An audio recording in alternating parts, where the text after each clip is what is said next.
This is Pat Lee, and you're listening to Math World. Now, here is a question.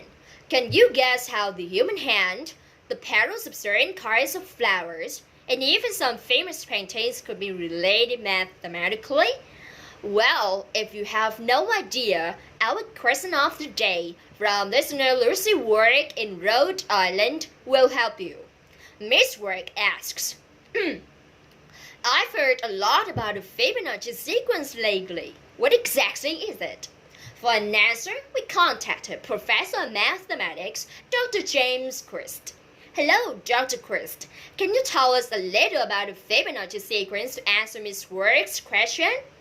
Well, that's a great question, especially since the sequence is rare in so many forms, and many people have no idea about it.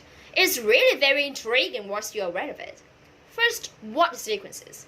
It's a series of numbers, and in the sequence, each number is the sum of the preceding two numbers. In other words, you add two numbers together to get the next one. Let's look at the start of it. The numbers are 1, 2, 3, 5, and 8. So, if we add the first two numbers, 1 and 1, we get 2, which is the third number. Then 1 and 2 equal 3, which is the fourth number. Then 2 and 3 equal 5, which is the fifth number, and so it continues. So let's see.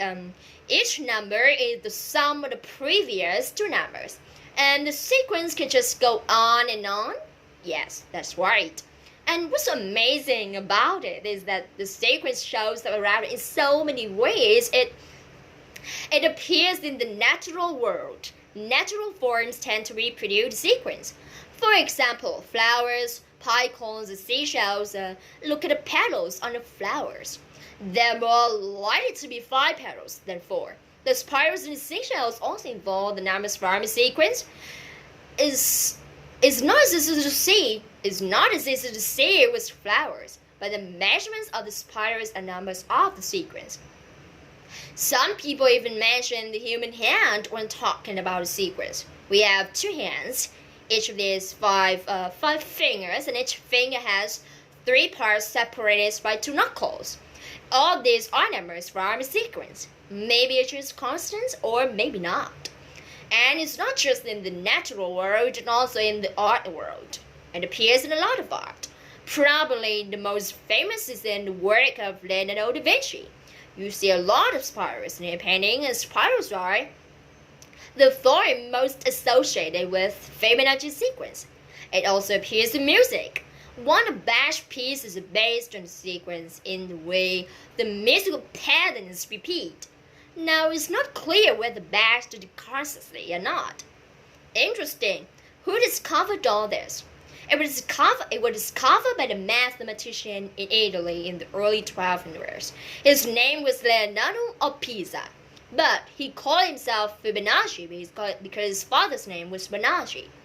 Anyway, he was an extraordinary mathematician. He actually introduced the decimal system to other mathematicians of the time.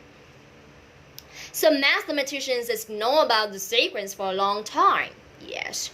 Now, your listener said that she heard a lot lately about the Fibonacci sequence.